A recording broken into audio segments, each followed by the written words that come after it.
Behind MGM's lavish medieval spectacle lay bizarre production secrets, from artificially aged castles to WWII heroes doubling as extras, blacklisted writers, and uncomfortable age-gap romances. From historically impossible turkeys at Saxon feasts to composers who hated their own film script, the making of this Technicolor epic was stranger than any fiction. Here are the 15 weird facts you didn't know about Ivanhoe. Fact 1. MGM built a castle and let it age for a year. When Metro-Goldwyn-Mayer set out to bring Sir Walter Scott's medieval epic to the screen in 1951, they faced a major challenge that would require an unusual solution. The studio needed an authentic-looking 12th century Norman castle for key scenes in the film. But after scouting locations throughout England, they couldn't find an existing castle that met their specific requirements for the production. Rather than compromise their vision or settle for a structure that didn't quite fit the story, MGM made an extraordinary decision that demonstrated just how seriously they took historical authenticity, or at least the appearance of it. The studio invested a significant portion of their multi-million-dollar budget into constructing an elaborate, full-scale replica of a 12th century Norman castle, complete with stone walls, towers, and medieval architectural details. But here's where things get truly unusual. Instead of rushing into filming as soon as construction wrapped, which would have been the normal approach for a studio operating on tight schedules and deadlines, MGM deliberately chose to wait. They allowed their brand new castle to sit untouched for nearly an entire year, exposed to the English weather and elements. This patient approach was intentional. The production team understood that a freshly built castle would look exactly like what it was, a recently constructed movie set. By letting it weather naturally through rain, wind, and seasonal changes, the structure developed authentic-looking wear, weathering, and deterioration.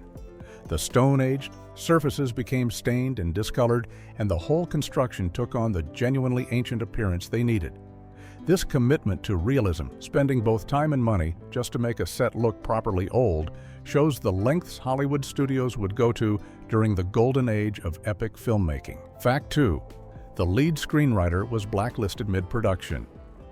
Marguerite Roberts was one of Hollywood's most respected and highly paid screenwriters in 1951, having written successful films for Metro-Goldwyn-Mayer, including several starring Clark Gable, who once said she wrote men with more authenticity than any other writer at the studio. She was working on Ivanhoe, which would become her 27th film, when her career came to an abrupt and devastating halt. In September of 1951, Roberts was called to appear before the House Un-American Activities Committee, the government body, investigating alleged communist influences in Hollywood during the height of the Red Scare. Roberts had been a member of the American Communist Party, and when she appeared before the committee, along with her husband, fellow screenwriter John Sanford, she made a principled decision that would cost her dearly. She cited the Fifth Amendment and refused to cooperate with the committee's demands to name other members of the party or identify colleagues who might have communist associations. MGM was so concerned about losing her talent that studio executives reportedly encouraged her to name just a few names to vindicate herself and save her career. But Roberts stood firm in her refusal. The consequences were immediate and severe. MGM terminated her contract, and she was officially blacklisted from working in Hollywood. The studio then received permission from the Screenwriters Guild to remove Roberts' name entirely from the credits of Ivanhoe, the film she had been instrumental in writing. For over a decade, Roberts couldn't find credited work in the industry. It wasn't until 9 years later that she finally landed another credited screenwriting job, and she later went on to write the acclaimed Western True Grit in 1969. Her credit on Ivanhoe was eventually restored, though this restoration came long after the damage to her career had been done. Fact 3. A real WWII hero played an archer. One of the archers shooting arrows from the walls of Warwick Castle in Ivanhoe wasn't an actor at all, but rather a genuine World War II hero with one of the most extraordinary military records in British history. Lieutenant Colonel John Malcolm Thorpe Fleming Churchill, known to his friends and fellow soldiers as Mad Jack Churchill or Fighting Jack, appeared in the film in a minor uncredited role that perfectly matched his real-life expertise and legendary reputation. Mad Jack Churchill earned his nickname through his absolutely unique approach to modern warfare. During World War II, he went into battle carrying a Scottish broadsword, a longbow with arrows, and a set of bagpipes, making him the only soldier known to have used a longbow in combat during the entire war. He famously declared that any officer who goes into action without his sword is improperly dressed, and he lived by that motto throughout his military service. Churchill was an expert archer who had represented Great Britain at the World Archery Championships in Oslo in 1939, just before the war began. When the studio hired him for Ivanhoe in 1952, they were essentially casting him to play a medieval version of himself. Churchill appeared in scenes shooting arrows from the castle walls, doing exactly what he had been trained to do and what he had actually done in real combat just years earlier. The studio even provided him with transportation to the set via aircraft, showing the level of respect they had for his participation. After his brief appearance in the film, Churchill went on to serve as an instructor in Australia, where he took up surfing and became the first person to ride the tidal bore wave on the River Severn in England, proving that his adventurous spirit extended well beyond his military career. Fact 4. Robert Taylor was deeply uncomfortable with his 19-year-old co-star Robert Taylor, who played the title role of Ivanhoe at age 41, found himself in an awkward situation when it came to filming romantic scenes with his 19-year-old co-star Elizabeth Taylor, who portrayed the beautiful Jewish maiden Rebecca. The age gap itself wasn't unusual for Hollywood at the time, but what made this particular pairing uncomfortable was their shared history at Metro-Goldwyn-Mayer Studios, where both had been under contract for years. Robert Taylor had been a major star at MGM since the 1930s, and he had watched Elizabeth Taylor grow up on the studio lot from the time she was a child actress. He remembered her as a little girl during her early films like National Velvet, and that made it difficult for him to suddenly shift into playing her romantic interest on screen. This wasn't even the first time they had been paired together in a romantic role. 3 years earlier, in 1949, they had co-starred in the thriller Conspirator when Elizabeth was only 16 years old and Robert was 38, and even then the age difference had seemed particularly striking to audiences. When filming the love scenes for Ivanhoe, Robert Taylor was notably uncomfortable making romantic advances towards someone he still thought of in many ways as the child he had known years before. Elizabeth Taylor herself later spoke about their work together, saying that she did get nervous when he took her in his arms for romantic scenes, but directors assured her this was normal. Despite the awkwardness behind the scenes, both actors maintained a professional friendship, and Robert Taylor even tutored Elizabeth during breaks on the set of Conspirator, showing that their relationship remained collegial even if the romantic scenes felt strange to film. Fact 5. The composer hated the script. Hungarian composer Miklos Rozsa, pronounced Miklos Rozsa, was initially thrilled when he was hired to score Ivanhoe because Sir Walter Scott's novel had been one of his absolute favorite books during his childhood in Hungary, where he had read it in translation. Director Richard Thorpe specifically wanted Rozsa for the project after being impressed by his epic score for Quo Vadis the previous year, and Rozsa eagerly accepted the assignment with high expectations. However, when he finally received the screenplay to begin working on the music, his excitement quickly turned to disappointment. In his 1982 autobiography, Rozsa didn't hold back his feelings about what Hollywood had done to the story he loved. He wrote that when he read the script, he was far less delighted than he had been when rereading Scott's original novel. He described the screenplay as a typical Hollywood historical travesty, finding it cliché-ridden and conventional compared to the rich source material. Rather than try to work with what he considered an inferior adaptation, Rozsa made an unusual decision. He essentially ignored the screenplay and turned back to Sir Walter Scott's original book, using that as his primary inspiration instead of the film script. This approach actually worked in his favor. Rozsa composed one of his most highly regarded scores, drawing from authentic 12th century medieval music and creating themes based on historical sources rather than Hollywood conventions. The score earned him nominations for both an Academy Award and a Golden Globe, proving that his decision to bypass the script and go straight to the source material was the right creative choice. His music elevated the film beyond what he considered its mediocre screenplay, and it remains one of the most celebrated aspects of the entire production. Fact 6. They served turkey at a 12th century feast. During the elaborate feast scene in Cedric's Hall, where Norman and Saxon guests gather around the table for a medieval banquet, careful observers will notice something that absolutely should not be there. Among the various dishes spread across the table, characters can be seen eating turkey, which creates a rather significant historical problem for a film set in 12th century England. Turkeys are native exclusively to North America and were completely unknown to Europeans until Spanish explorers encountered them in the New World and brought them back across the Atlantic Ocean. The first turkeys didn't arrive in England until sometime in the early 1500s, which means the film is off by roughly 300 years. This is the kind of anachronism that seems almost impossible to miss, especially on a production that went to such great lengths for authenticity in other areas, including building and aging an entire castle just to get the right look. The prop and food styling departments apparently didn't catch this error, and neither did the director, producers, or any of the numerous crew members who would have reviewed the footage during filming and editing.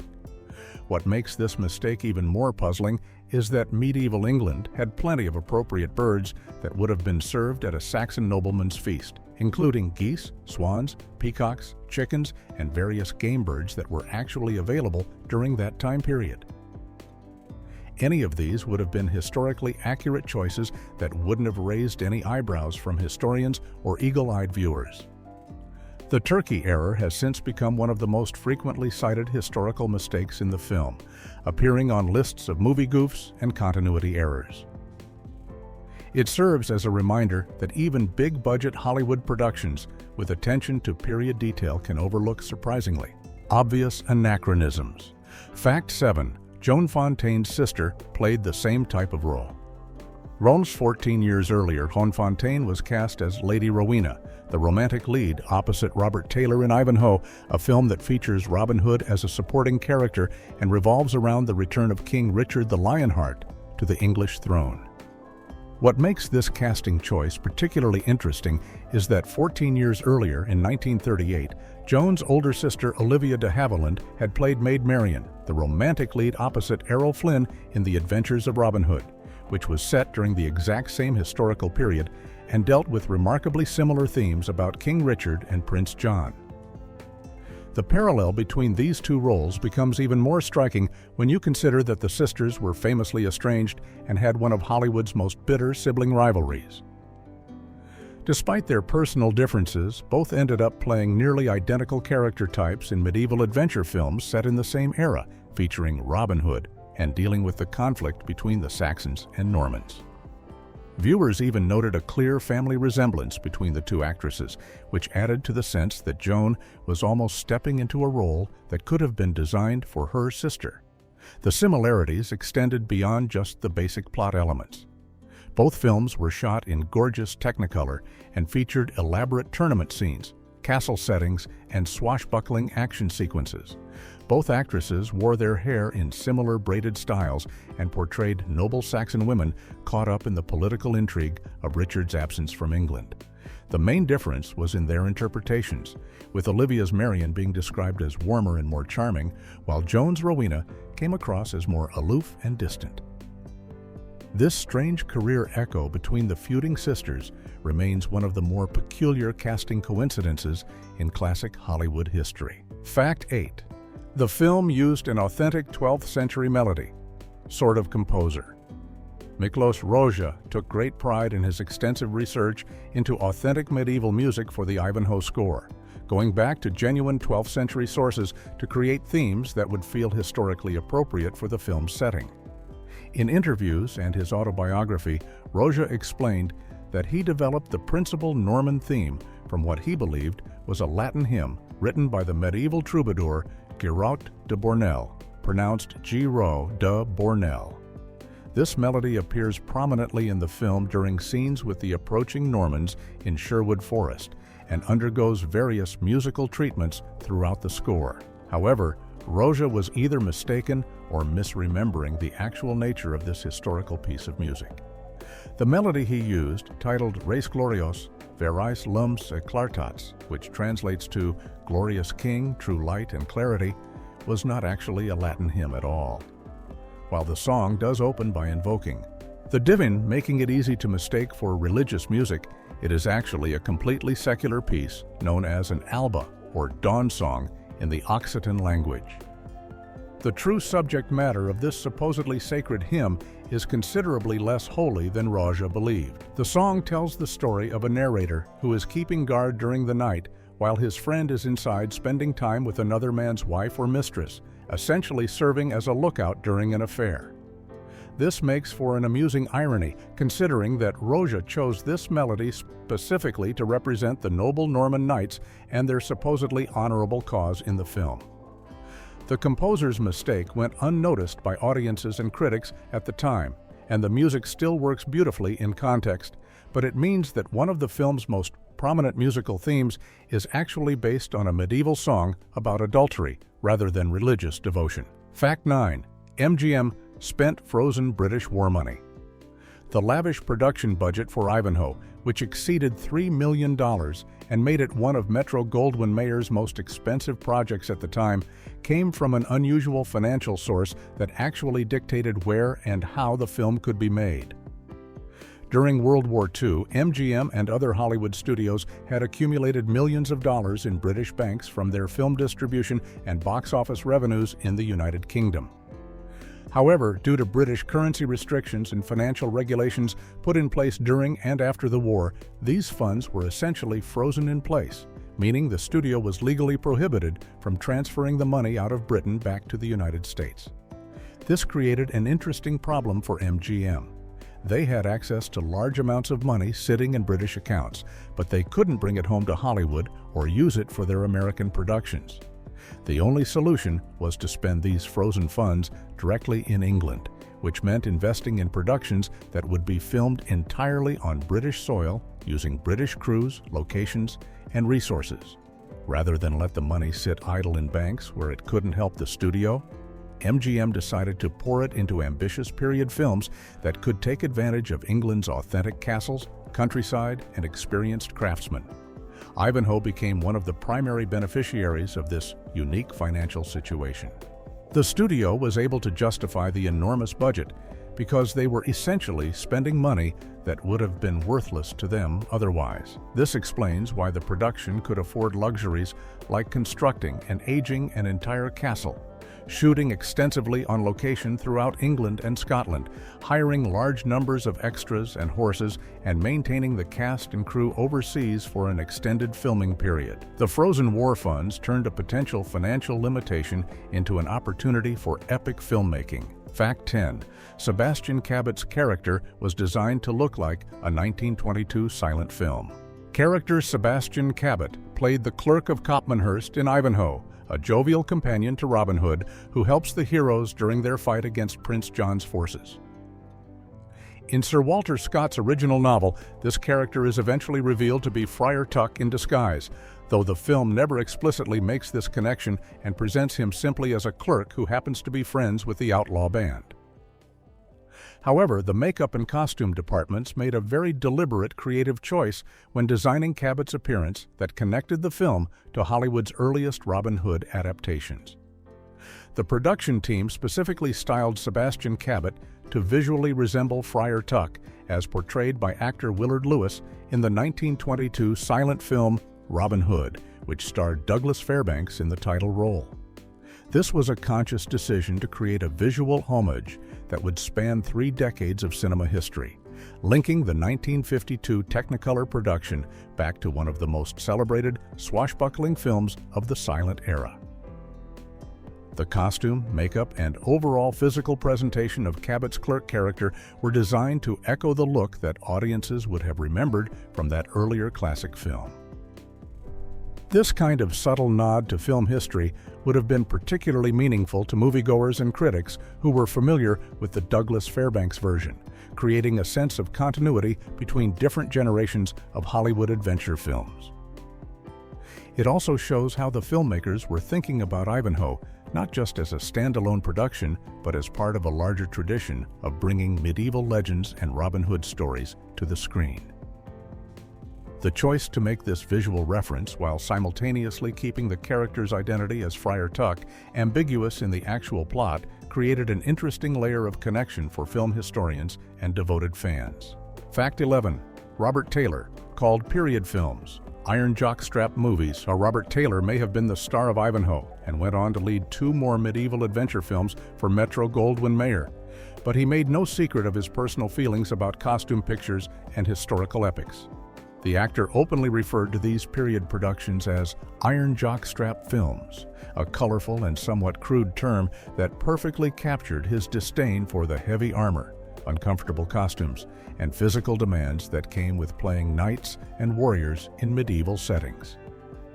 His nickname for the genre revealed just how unglamorous he found the experience of wearing chainmail and metal pieces for hours on set. Despite his general dislike for costume pictures, Taylor did acknowledge that Ivanhoe itself was an exception to his usual experience with these types of films. In interviews, he praised the production and specifically noted that it was the most pleasant picture he had ever made in England. He credited director Richard Thorpe for running an efficient and professional set, saying that Thorpe was fast and effective in his work. Taylor appreciated that there was no wasted time or unnecessary sitting around between takes, explaining that the crew really worked hard and there was no nonsense during the filming process. This positive experience apparently wasn't enough to change Taylor's overall opinion of the genre, but it did lead him to star in 2 more similar productions with the same director. He appeared in Knights of the Round Table in 1953 and The Adventures of Quentin Durward in 1955, both directed by Thorpe and both requiring him to don medieval costumes once again. The iron jockstrap comment has since become one of the more memorable behind-the-scenes quotes from classic Hollywood, perfectly expressing an actor's honest feelings about a genre that audiences loved, but performers often found physically uncomfortable. Fact 12. The film set box office records in just 39 days. Ivanhoe opened in the summer of 1952 at Radio City Music Hall in New York City on July 31st, and immediately proved to be a massive commercial success that exceeded even Metro-Goldwyn-Mayer's optimistic expectations. During its opening week alone, the film set a new record at Radio City Music Hall with a gross of $177,000, demonstrating the strong audience appetite for lavish Technicolor adventure films. However, the truly remarkable achievement came when the studio calculated the film's earnings after just 39 days of limited release in select theaters. In that relatively short period, Ivanhoe had already taken in $1,310,590 at the box office, which set a new record for any MGM film in terms of early earnings. This was particularly impressive considering that the film hadn't yet expanded to wide release across the country, meaning these figures came from a relatively small number of premium theaters charging higher ticket prices for roadshow presentations. The studio recognized they had a genuine blockbuster on their hands. By the end of its complete theatrical run, Ivanhoe earned approximately $5,810,000 in the United States and Canada, with an additional $5,086,000 from international markets, bringing the worldwide total to nearly $11 million. This made it not only MGM's highest-grossing film of 1952, but also one of the top 4 money-making films of the entire year across all studios. According to studio records, after subtracting the production costs, Ivanhoe generated a profit of $2,762,000. The film was also the 4th most popular film in England during 1952, proving its appeal on both sides of the Atlantic. Fact 13. Rubber swords wobbled on camera. During the intense battle sequence at the burning castle, where Ivanhoe and his companions are held captive, one of the film's most noticeable continuity errors occurs when a soldier runs into the fight wielding what is supposed to be a fearsome medieval sword. As the soldier moves through the scene, his weapon visibly wobbles, bends, and shakes in a way that no metal blade ever would, immediately revealing to observant viewers that the prop is actually made of rubber rather than steel or any rigid material. Hollywood productions routinely used rubber or foam weapons during fight scenes for obvious safety reasons, especially in sequences involving fire, close combat, or situations where actors and stuntmen were working in dangerous conditions. A real metal sword in a chaotic battle scene with flames and multiple performers moving quickly could easily result in serious injuries, so prop departments created flexible alternatives that looked realistic from a distance, but were much safer to handle. The problem arose when these rubber weapons became too obvious on camera, breaking the illusion that audiences were watching an authentic medieval battle. In this particular case, the wobbling sword made it through the entire editing process and into the final theatrical release, suggesting that either nobody noticed the error during post-production or they decided it wasn't worth the time and expense to reshoot the scene or attempt to hide the problem. The mistake has since been cataloged by film historians and sharp-eyed fans as one of the movie's more amusing technical blunders. It serves as a reminder that even big-budget Hollywood productions with careful attention to period detail could still have obvious prop failures slip through, especially in the days before digital effects could easily fix such problems in post-production. Fact 14. The opening credits featured an impossible coat of arms. The opening credits of Ivanhoe feature a prominently displayed coat of arms representing England, designed to establish the film's medieval setting and royal connections right from the start. This heraldic symbol shows the royal arms of England, supported by two figures on either side, specifically a lion on the dexter side, which is the right side from the shield's perspective, and a unicorn on the sinister side, which is the left. While this imagery looks appropriately regal and medieval to modern audiences, it contains a significant historical error that places it roughly 4 centuries out of time. The unicorn that appears as a supporter of the English coat of arms actually comes from the Royal Arms of Scotland and did not become part of England's heraldry until 1603. This was the year when King James VI of Scotland also became King James I of England, uniting the two kingdoms under a single monarch for the first time. As part of this union, the heraldic symbols of both nations were combined, which is when the Scottish unicorn finally joined the English lion as supporters of the royal coat of arms. Before this historic unification, England's coat of arms would have featured different supporters and certainly nothing from Scottish heraldry.